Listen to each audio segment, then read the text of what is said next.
अस्सलाम वालेकुम जी, मेरा नाम है डॉक्टर मुदस्सिर और एक बार फिर आपकी खिदमत में हाज़िर हूँ। आज का टॉपिक ये है कि हम बदलते मौसम में अपने आप को फ़िट कैसे रख सकें और आने वाले मौसम को एंजॉय कैसे कर सकें, उस पर स्पेशली बात होगी।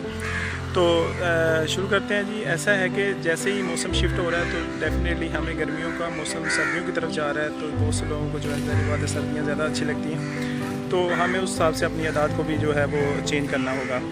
तो सबसे पहले ये है कि हम गर्मियों में जो चीज़ें यूज़ कर रहे थे, जिस हिसाब से खा पी रहे थे, जिस हिसाब से रहन सहन था हमारा, तो उसको थोड़ा सा लाइफस्टाइल को चेंज करना होगा मौसम के हिसाब से। और अगर मौसम की हमें सपोर्ट चाहिए, अगर हम मौसम को एंजॉय करना चाहते हैं, अगर सर्दियाँ आने तक हम अपनी आदत को नहीं बदलेंगे तो तब तक हम काफ़ी ज़्यादा प्रॉब्लम का शिकार हो सकते हैं, बहुत सी बीमारियों का शिकार हो सकते हैं, जिसमें स्पेशली आपकी जिस्म दर्द, सर दर्द, गले की खराबी, बुखार, नज़ला ज़ुकाम, उसके बाद डायरिया, वोमिटिंग, नोज़िया, ये चीज़ें जो आपको डिस्टर्ब करेंगी।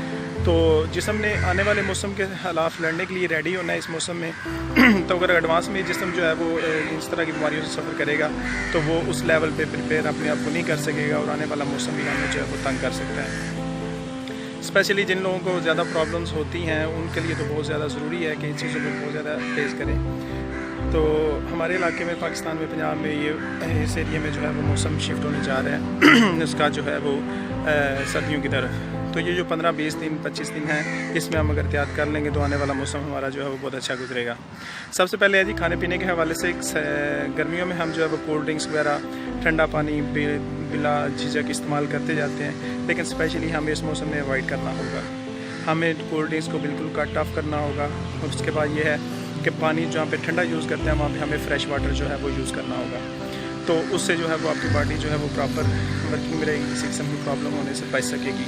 दूसरा ये है कि खाने पीने के हवाले से मज़ीद ये है कि बहुत ज़्यादा पेट भर के अपना खाना जो है वो यूज़ ना करें और स्पेशली रात खाने को नॉर्मल यूज़ करें। और ऊट पटांग चीज़ें और बहुत ज़्यादा हैवी चीज़ें, ऑयल वाली चीज़ें, इनसे परहेज़ करें। जैसे हम बिला झिझक जंक फूड खाते हैं, फास्ट फूड खाते हैं, ऊपर से कोल्ड ड्रिंक ले लेते हैं, तो हम मौसम का बिल्कुल परवाह नहीं कर रहे हैं। अगर आपने जूसेस लेने हैं तो उसमें बर्फ़ की इस्तेमाल ना करें, बगैर बर्फ़ के आप यूज़ करें। दूसरा ये है कि रहन सहन के हवाले से हम पंखा जो है अगर फुल स्पीड से चलाते थे, बाहर सोते थे, तो कोशिश करें बाहर सोने की बजाय आप बरामदे में आ जाएँ और या किसी शेड के नीचे सोएं, खुले आसमान में सोने की बजाय उससे परहेज़ करें। दूसरा ये है कि अंदर कमरों में लोगों ने एसी लगाया हुआ है, तो उसको स्पेशली परहेज़ करने की ज़रूरत है कि वो बहुत ज़्यादा लो टेम्परेचर पे ना चलाएं 21-22 पे, कि ये ना हो कि गर्मी ठंड लगे तो बंद करें और फिर जब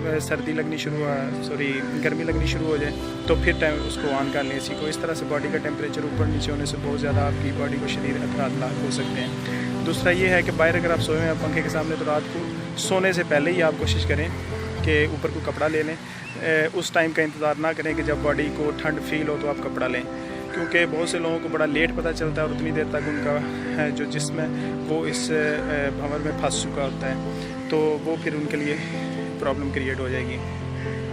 तो इन चीज़ों को स्पेशली देखना है। वो करना इसलिए है कि हमारी बॉडी का एक सिस्टम है जो कि आपकी बाहर के टेम्परेचर के साथ आपके अंदरूनी टेम्परेचर को कंट्रोल करता है। स्पेशली थर्मोस्टेट ग्लैंड अल्लाह पाक ने हमें कुदरती सिस्टम दिया हुआ है। थर्मोस्टेट ग्लैंड वो एक रेगुलेटर है, कंट्रोल करता है आपकी बॉडी के टेम्परेचर को। जिल्द जो होती है वो उससे जो ज़्यादा इंपॉर्टेंट है वो अंदरूनी अज़ा होते हैं आपके। तो जिल्द का काम है कि उन अज़ा को प्रोटेक्ट करना और उनके टेम्परेचर को मेंटेन रखना। तो थर्मोस्टेट ग्लैंड जो है वो जिल्द के साथ मिलकर वर्किंग करते हैं। जैसे ही मौसम गर्म होता है तो आपने देखा है कि बॉडी पे पसीना आता है, तो वो इसलिए आता है कि आपके अंदरूनी अज़ा को एक ख़ास लेवल पे टेम्परेचर चाहिए, वो ना ज़्यादा बढ़े ना कम हो। अगर बढ़े या कम हो जाए तो अंदरूनी अज़ा जो है उनका काम डिस्टर्ब हो जाता है। तो इसलिए बाहर जिल्द पे पसीना आता है ताकि जिल्द ठंडी और अंदरूनी अज़ा का जो टेम्परेचर है वो नॉर्मल होने लगे। इसी तरह जब सर्दियाँ आती हैं तो बाहर का आपकी जिल्द जो है वो गर्म होना शुरू हो जाती है, और गर्म इसलिए रहती है कि अंदरूनी अज़ा जो है वो बहुत ज़्यादा ठंड से बच सकें तो और अपनी नॉर्मल वर्किंग पे रहें। जैसे ही आप बहुत ज़्यादा खाना यूज़ करेंगे या ठंडा पानी यूज़ करेंगे तो मौसम भी बाहर से कभी गर्मी, दिन को थोड़ी गर्मी, रात को ठंड, तो बाहर से भी ऊपर नीचे हो रहा है और आपके खाने में भी चीज़ें ऊपर नीचे हो रही हैं। तो डेफिनेटली अंदर और बाहर आप दोनों तरह से जो है ना वो अपने आप के साथ ज़्यादती कर रहे हैं। तो जो है वो बॉडी उसको रिएक्शन जो है वो प्रॉपर करने में बहुत ज़्यादा मुश्किल खड़ी हो सकती है, और इस मुश्किल की वजह से जो अलामात आएंगी वो आपको बहुत ज़्यादा तंग कर सकती हैं। इसलिए आप इस मौसम में स्पेशली, आने वाले मौसम में भी करें, लेकिन इस मौसम में जो है वो स्पेशली जो है वो केयर करनी पड़ेगी ताकि ताकि आने वाला मौसम जो अपने प्यारों के साथ और अच्छे तरीके से एंजॉय कर सके। और अभी जो मौसम है ये भी इंजॉय वाला मौसम है अगर आप इन चीज़ों को इनकी केयर करेंगे तो। अल्लाह ने सेहत दी है, इसका ख्याल रखिएगा। अल्लाह आप खामियों नासिर है और इंशाल्लाह रहेगा। मुझे दुआओं में याद रखिए, आपके लिए दुआएं करता रहूँगा। अगली वीडियो में मिलते हैं, तब तक दीजिए इजाज़त। अल्लाह हाफ़िज़। वीडियो को लाइक और शेयर ज़रूर कीजिएगा और चैनल को सब्सक्राइब करें और बेल आइकॉन पर ज़रूर क्लिक करें ताकि आने वाली मुफीद वीडियोज़ भी आपको बर वक्त मिल सकें।